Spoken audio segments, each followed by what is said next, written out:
Welcome back to another Knowing You show. My name is Tiffany Cano. I love being able to interview people in our empathic community. So let me tell you about Larissa. Larissa, just first off, I want to say that she did an awesome job with my PR. And that is another reason why I invited her to speak today. So Larissa Banting is one of only a handful of professionals to be accredited by the Canadian Public Relations Society. Through her boutique agency, LBPR, she helps entrepreneurs amplify their audience and authority via publicity. Past clients include Bombay Sapphire Gin, the City of St. Albert, Nelvana, CBC, and CTV networks. After moving to Costa Rica in 2002, she opened one of the first destination wedding planning firms in Central America, and within 4 years had been named the top 30 destination wedding planners in the world. Banting is one of the authors of the best-selling Costa Rica, the Bradt Guide. So please welcome Larissa to the show. Very well done on the Costa Rica, Tiffany. Thank you so much for having me here. My pleasure. My pleasure. Yeah, I've always, had a connection with you since we first met. So thanks for coming. No, it's always a pleasure to come and hang out with you and in your little part of the universe because it's such a lovely spot to be. So thank you. You can zen out with me, okay? Okay. So, talk to me about publicity. What is it? Who's it for? What does it mean? Give us the 411. Okay. So I'll give you the down and dirty about it. So I think a lot of people are really confused. They think that they have to be like a Kardashian or they have to, be like super famous to get publicity. And the secret is if you have a business and you are getting paid by someone for your expertise, you are an expert and you are ready to step up and let your light shine so that other people can find you and you can help them. And we're all in a different part of our journey, right? Like, yes, the Kardashians are where they're at, but they didn't start there. Like they started out like nobody knowing them. And that's true for everybody, like actually funny story. Yesterday I was watching, remember that TV show Taxi? It was like we're talking years and years ago. Like an 80s show, wasn't it? It was like I think it was late 70s, early 80s, yes. And Danny DeVito was in it and Andy Kaufman. And I watched a clip of it. I was just like, scrolling on YouTube. And it was Tom Hanks had like this little bit for about 5 minutes on the show. And it's like, everybody starts somewhere. And that's why, with PR, it's the same thing. PR is just public relations. It's really about how you are taking your brand and your company and positioning it in the public realm and how you're relating to the public. So, technically social media would fall into that. But usually when we're talking about publicity, we're looking at the umbrella of earned media. So what that means is that this is media that you are not paying for. You're not driving it, right? Like social media, you can go on and say, oh, I'm the best thing since sliced bread. You can buy an ad and say, I'm the best thing since sliced bread. But, right? Okay. Like seriously, so people can completely fabricate themselves. Well, think about it. Which is why people, when they look at an ad, you're kind of like, yeah, okay, right? Or you look at, I'm living my best life on Instagram, and you're like, yeah, okay, because it's curated. Whereas if you go to, like, say, if the New York Times were to say, Tiffany Cano is the greatest thing since sliced bread, then the whole world will be like, oh, she is good. Right? Because You've just had a neutral third party who has nothing vested with you, but they have come out and said, okay, like we're an authority, like, and we are saying that you are an expert. Like, I think a really easy way to summarize this is, imagine you're going through and you see an ad for a new Italian restaurant. You're like, yeah, okay. But then your best friend is like, oh my gosh, like, Tiffany, we went to this restaurant last night. The cannoli is like mind blowing. You have to go. What are you going to do? Well, now, because the friend just told me about it, now I'd be more inclined to go. That's right. And why did you trust the friend over the ad? Credibility. And, this friend would know my tastes better, and I trust them more than just some Joe Schmo ad. Exactly. And that is exactly what is all about publicity, and why it's so important to have this in your business, because of credibility. In fact, the studies that they've done show that people trust the media, like earned media, 7 times more than what they see in an ad. So it could be this exact same thing in an ad, but if they see it in an article or they hear it on a podcast, then they'd be like, okay, that's 7 times more credible. So this is a really amazing way to grow your authority, to grow your credibility, to grow your audience, because you're literally using the reporter, or like in this case, the podcaster. You're like the megaphone. And so my message is going through the megaphone to your audience. And like, that's an incredible way to reach a large mass of people. I'm going to give you a really quick example. In May, I was in featured in an article on a website called Hello Giggles, which is a great name. Just the name makes me giggle. Okay. It's Zoe Deschanel, the crazy actress from that she's name? like got really big eyes and dark hair.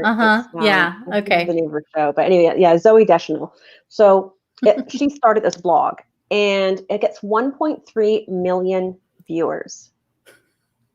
Right? So imagine how much time you would have to spend on Pinterest and social and Instagram and LinkedIn and Facebook to try, and YouTube, to reach 1.3 million pairs of eyeballs on your own. A long time. A lot of energy, effort, money.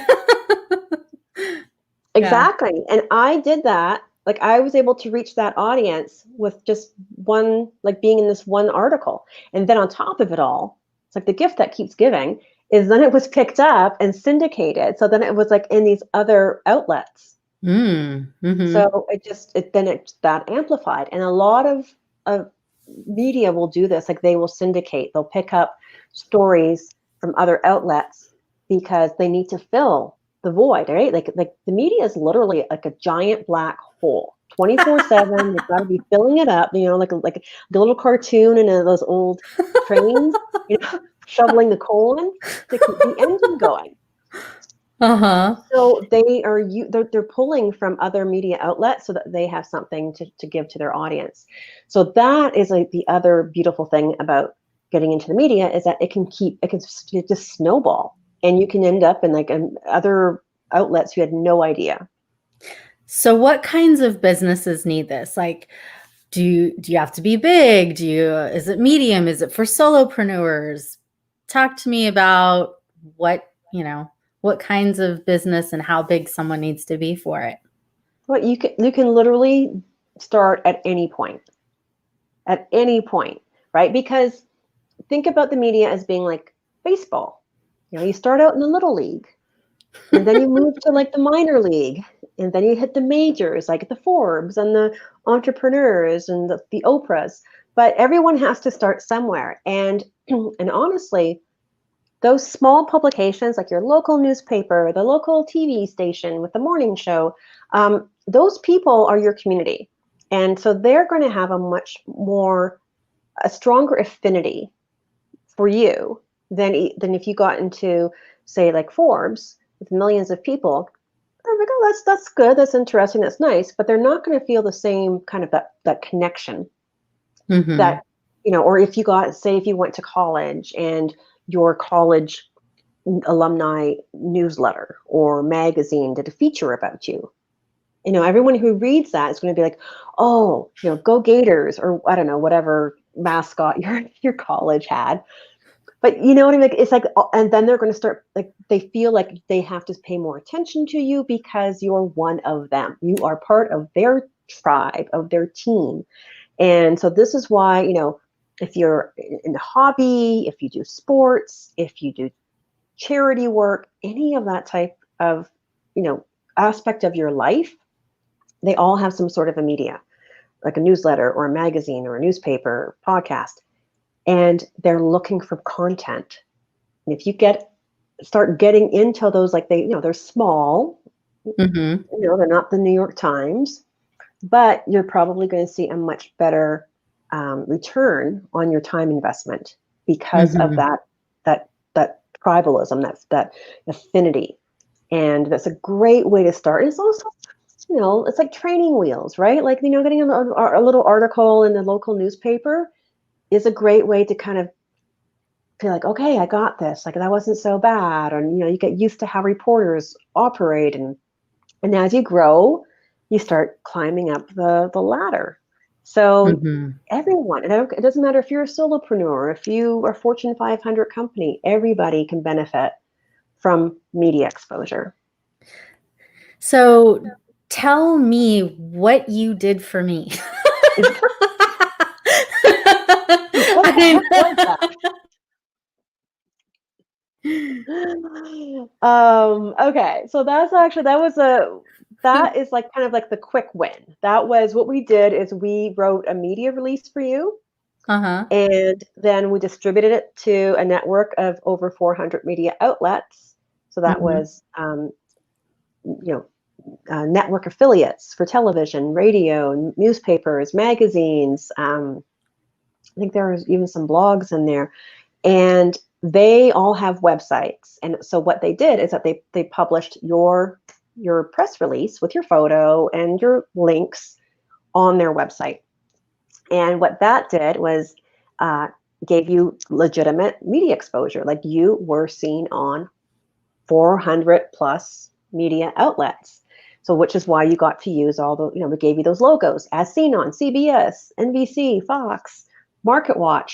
That also gave you Google indexed pages. So if someone were to go and like type in your business name or type in Tiffany Cano, all those pages are going to come up, which of course is going to give you credibility and authority. And on the other side, you've got all of these websites who are ranked like higher than your website with Alexa rankings. So that is going to give you, like, they're all backlinking into your website. So that is going to help your SEO by like bumping you up higher with the Alexa rankings. Okay. And Thank you. also now you have a press release you can put onto your press page on your website. Oh, I can add it on to my media page? Oh, absolutely. okay. Yeah, and you can have a little boilerplate there too, that little paragraph about, the last paragraph on the press release that talks about what your business is. You could take that paragraph and use it for whatever media in the future, because that's called a boilerplate, and that's literally you're boiled down to a little tiny paragraph. Nice. Okay. Thank you for the extra tips on that. I mean, I did have my admin add the logos and stuff to my websites, and, and I looked at some of the links of the multitude of places that you posted that press release. So thank you for that. And if somebody wants to get publicity, what do they have to do to get publicity? Is it this press release? What other components are there for it? Oh, okay. Well, there's a number of ways like that. The press release is kind of like the quickest way to get your message out there. But if you are looking to, if somebody might see it and pick it up or decide they want to run get a deeper story out of it. But with the way that media is working now, especially with COVID, and no one's in an office anymore. Like they're all at home. Everyone's online. Everyone's online. So the best thing to do is if you say like, okay, I really want to get an article, say in Forbes. Okay. Well, then what you want to do is you need to figure out, first of all, what is your story angle? Because you can't just be, like, dear Forbes, hi, my name is, Larissa. I'd love you to do an article about me. You can't do that. It's not going to work. I don't see why not. I know it's crazy to think now, but so look at who's writing about your particular niche, and look at what the kind of stories that they're writing about. Who are they interviewing? What are the angles that they're taking? And so then start thinking about, okay, well, what's something about my business that is newsworthy? And that's really important. It has to be newsworthy. It has to be something that people are going to be interested in. So describe newsworthy. Like, give some examples for that, please. Okay. So let's say you want to tie it in so that it somehow makes sense for what's going on in the world right now. Like you could say, I'm an empath. Okay, that's nice. And, like it needs to have more of a hook. So you could say, well, I'm an empath, and because of people being cooped up at home because of COVID and the fear around that, we're seeing people who are experiencing a lot more heightened anxiety. So I've created, this meditation to help people relax and release the fear of the whole idea of, I'm going to get sick with COVID. Great.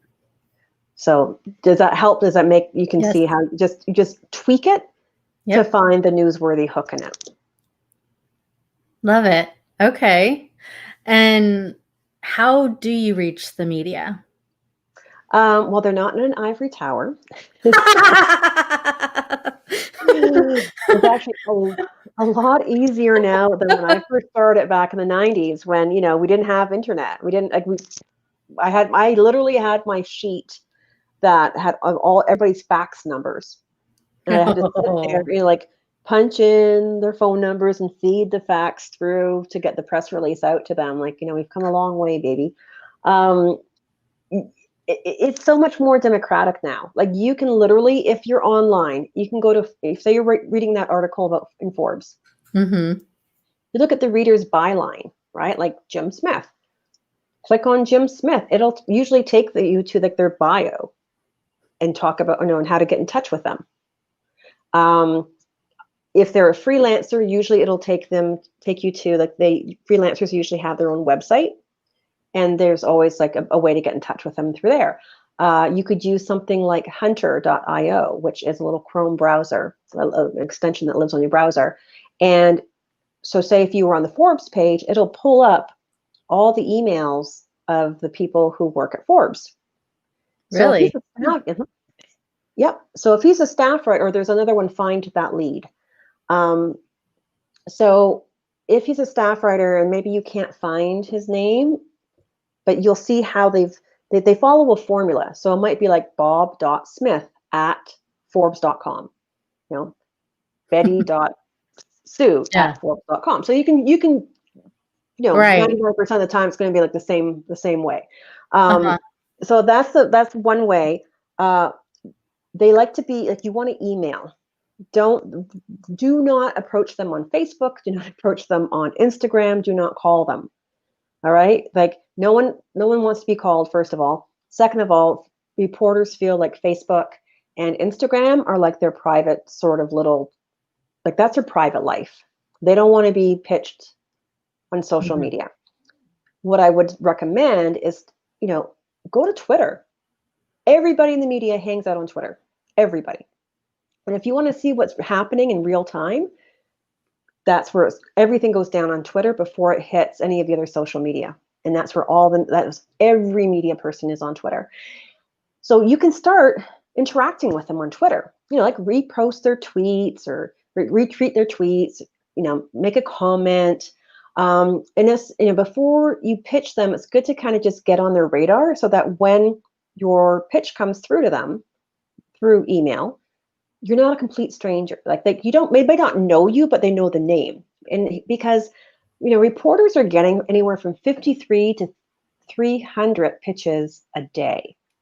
A day. Like, you think you have inbox like overwhelm? So yeah, so make sure that you want to try and get on the radar. When you send a pitch, you probably, if you don't hear back within a week, just resend it, just like, hey, I know you're super busy, just want to bump this up to the top of your inbox. Done. And most of the time we actually will see success with the resending it, not the first time round. It's like when you bump it up, just because they're inundated. And just always stay positive. The media is like a train station.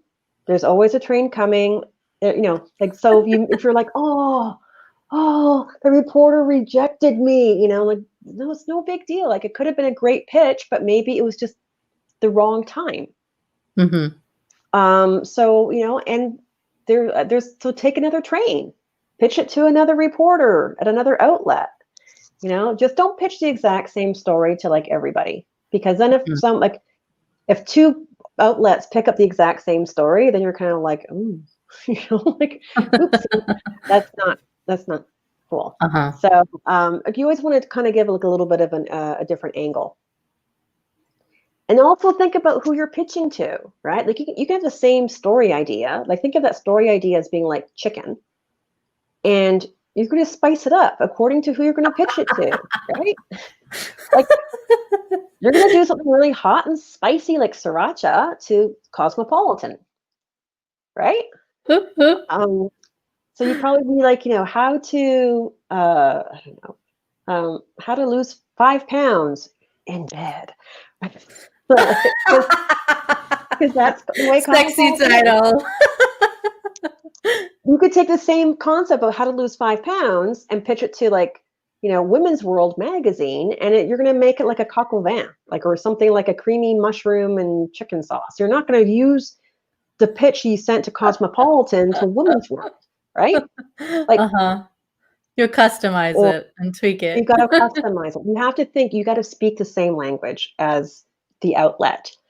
So you have to, be cognizant. Who are you trying to pitch this to? How do they talk to their audience? How do they interact? What is their brand? And you have to.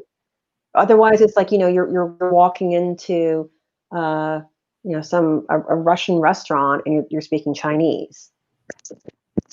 You're probably not going to end up with those delicious pierogies. You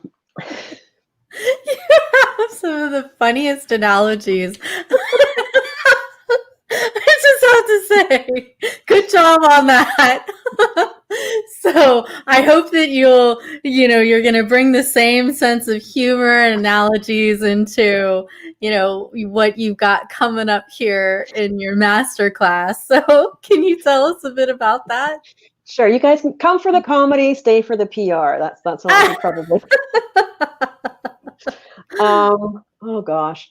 So this Thursday I'm doing it's a masterclass called From Invisible to Invincible, and I'm going to be showing you. Oh, sorry, I have a puppy.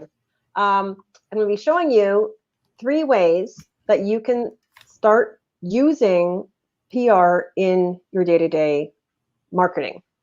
Like 10 minutes a day. Like, honestly, you could do it in 10 minutes a day. So I'm going to be running through that. And it's not going to, the whole masterclass is 30 minutes. So it's nice. I mean, you're busy. I'm busy. Everyone's busy. I'm not going to give you one of those Russell Brunson, nothing against Russell, nothing sandwich where it's like, I was living in a cardboard box in a pothole on the side of the road, and now I have 5 Lamborghinis. That's not this type of, masterclass. It is going to be actionable. So bring a paper, bring a pen, and you're going to have like actual like to-dos at the end. And I'm also going to be giving away, if you stay to the end of the masterclass, it's a little carrot for everybody. I'm going to give them my template on how to write a press release and a little walkthrough, a little tutorial how to do it. And I usually sell that as a masterclass for $197. So if you come and you watch and you stay to the end, my gift to you. Wonderful. Thank you. And I put the link here. So you can type that in or copy it somehow. Let's see if I can stick it here. Maybe this will be a little better. Oh, in the comments, maybe. Okay, at least this gives like a period in between, so it'll make more sense. Okay. Okay. All right. So that is where you can find Larissa and come to her masterclass this Thursday, right? It's this Thursday. It'll be at 10 a.m. Pacific, which is 1 p.m. Eastern. And if you can't make it, sign up, and I'll be sending out the replay. Okay. Yeah, but we have fun on it, and it's like edutainment. You'll be educated, you'll be entertained, you'll laugh. Nice. Speaking of entertainment, this reminds me of a story about how I heard an actor when he came to Hollywood and he wanted to get famous and be booked into movies and stuff, and he was down to his last like $1,000, and he hired a PR rep instead of like going to acting school, and then he ended up getting famous. And I'm trying to remember the name. I want to think it's Travolta, but it probably isn't. But it's somebody that ended up being really big in the industry. I remember this story, but the name of me is escaping. And I've also I was on The Voice, and she got maybe 8th place or something, and yet she hired a PR rep so that she could get singing gigs all over the country. And it sounds like, from what you've been describing, I mean, there's a lot of different avenues that PR can go down depending on what would be the best fit for each one of us individually, and what's newsworthy and what we've got in our hopper. So whether you're a solopreneur, have a small, medium, large size company, I mean, she's worked with big Fortune, 1,000 companies too. And so small, medium, and large peoples, we can all use some good PR. Well, you know what? And honestly, just before we wrap up, it's all about perception. It is all about perception. Like when you introduced me, like when I moved to Costa Rica in 2002, we didn't have why. I couldn't do my job. So I had to pivot. I couldn't be a publicist. So I started this wedding planning business. And of course, like, how do I get people to know about my business? There was no social media back then. Like, Zuckerberg was still in high school. So it was advertising, but there was like those really expensive glossy ads in the wedding magazines. And they cost like I could have bought a car for those prices. Mm-hmm. So I did what I knew. So I just started promoting myself. And because I started getting weddings featured in, all these magazines, and I was on Martha Stewart Living Radio, and I was meeting all these, like just getting myself out there. When Destination Weddings and Honeymoons magazine created this A-list of the top 30 planners in the world, they put me on it because they perceived that I had to be, since they kept seeing me in the media. Was I a top 30 planner? I don't know. Like, I was kind of like, got them like, really? Are you sure? But it's perception. That's me being self-deprecating, but honestly, it is all about perception. Like, why do we think so-and-so is a top at X? It's because they got good press. Mm-hmm. So Not saying that the press is lying, but it's all about, you do not want to be the best kept secret, because it doesn't do anyone justice. Yes. And, when I'm working with people, one of the big core wounds that I work with is, clearing wounds so that they can feel seen, feel heard, feel understood. And if there isn't that inner self-confidence, inner congruency and alignment, it's somewhat difficult for them to take that next step, to then work with you to get out there in the world, right? So it's like, and it's really only been because I've done so much inner work on myself that when an opportunity came up for this, it was like an easy yes. Like I was ready, I was aligned. And what do you think, and we'll close up with this, like what about with people who maybe don't feel they're quite there yet? Well, here's the beauty about this, Tiffany's, you can be a complete introvert and still get publicity, because you decide which medium.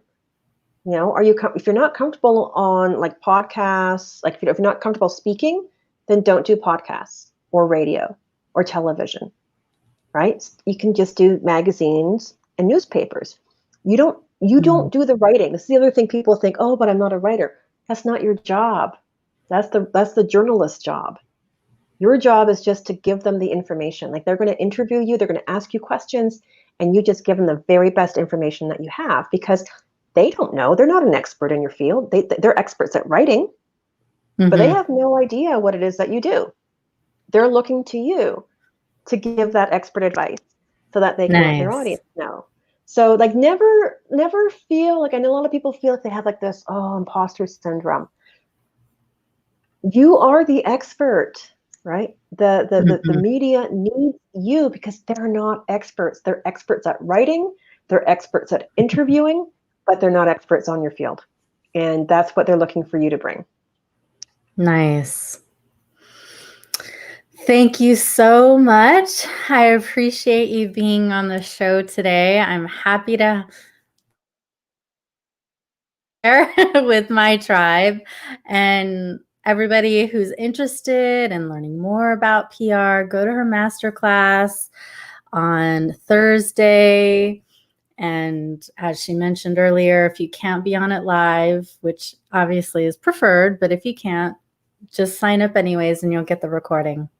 Yeah. So check it out. Here's the link. It's a little weird link here, but it'll get you there.